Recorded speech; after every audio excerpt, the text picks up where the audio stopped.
Antiques Roadshow is rolling into the Baton Rouge River Center on Saturday, July 27th, and the level of excitement is growing by the day.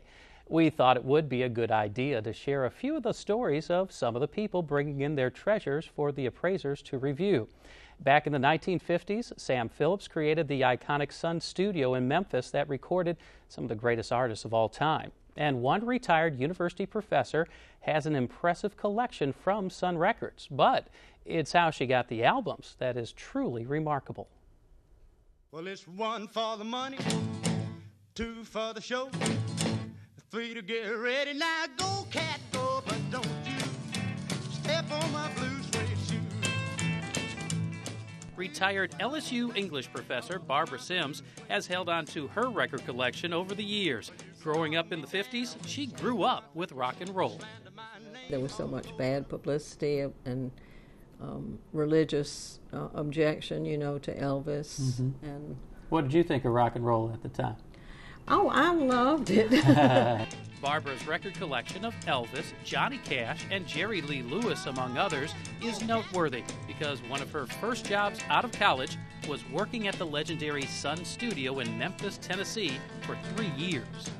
What in the world was that like, working at Sun Studio? Well, it was something different every day, and it was a lot of fun, and we had wonderful people to work with in the office every day, and then it was exciting to see the artists come in, and it was exciting when we got a good record and we looked in Billboard and we could see that it was coming to the top of the top 100. Barbara worked marketing for Sun Records from 1957 to 1960. Shortly after, Elvis left the building for a fat contract with RCA Records. But Johnny Cash was there regularly, Jerry Lee was there regularly, Roy Orbison was there during the first year. He left us and went to another company.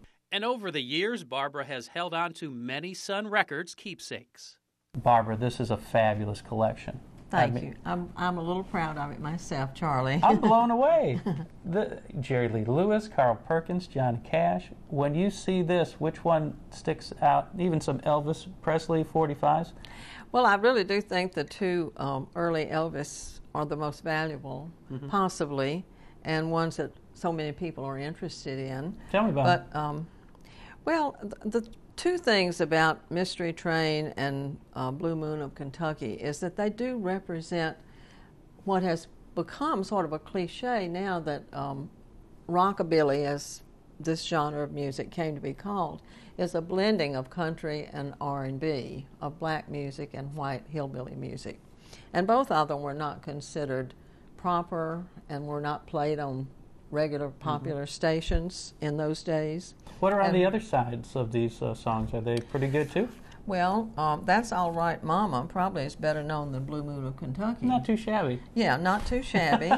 And then on the back of Mystery Train, we have a song, I Forgot to Remember to Forget Her. Barbara also fondly holds on to Sun Records history because she is part of it. Sims was responsible for writing liner notes for many of the albums.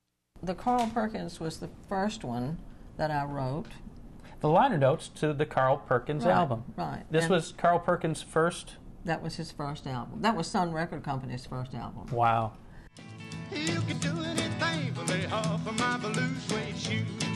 And if feeling good is therapeutically good, then listening to Carl Perkins is what the doctor ordered.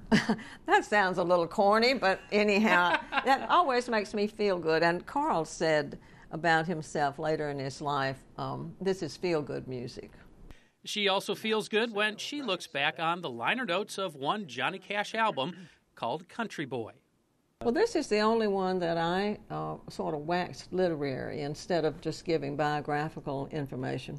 How do you tell a country boy from any other boy? Well, a country boy, likely as not, runs barefoot all summer, works hard by day, goes courting at night, fishes when the family gets a yen for trout, hasn't the money to buy the gadgets which makes life complicated. Mostly a country boy is happy. If he sings a sad song, it's with a sad, happy voice. A country boy is so simple, he's almost sophisticated. That's beautiful. This is the only one that I ever wrote that was not all about the artist himself, but I just tried to suggest some of the things that are in the songs. I don't think that my liner notes were that significant in selling the records, probably. I think it was the artists and their voices, but I was proud of having done that, made that contribution to their early careers. And some of the artists thanked me, you know, they'd say they appreciated, you know, what I had to say about them. What do you hope Antiques Roadshow appraisers tell you? I haven't thought that far ahead. I just thought it was wonderful that I had a ticket. Absolutely. And that I'm going to be there and show them your collection. Show them my collection and see what they have to say about it. And I hope they tell me it's valuable. Absolutely. But I have no figure in my mind. Mm-hmm. It's already valuable.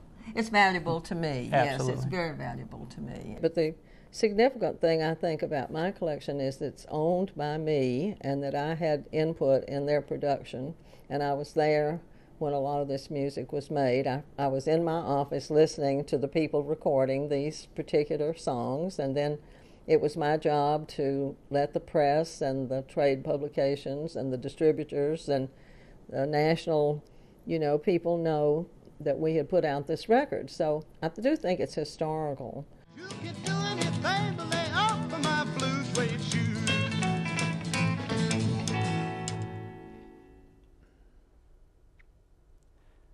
Barbara is writing a book about her days at Sun Studio, and it is expected to come out in the fall of 2014.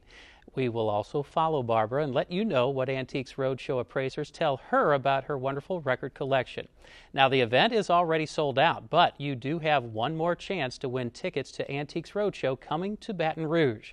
All you need to do is go on LPB's Facebook page, take a photo of your treasure, type the story, and share. And the most likes wins 2 tickets to the sold-out event on July 27th. You'll also get a room overlooking the Mississippi River, compliments of Hampton Inn and Suites. Our Facebook contest ends Monday, July 22nd.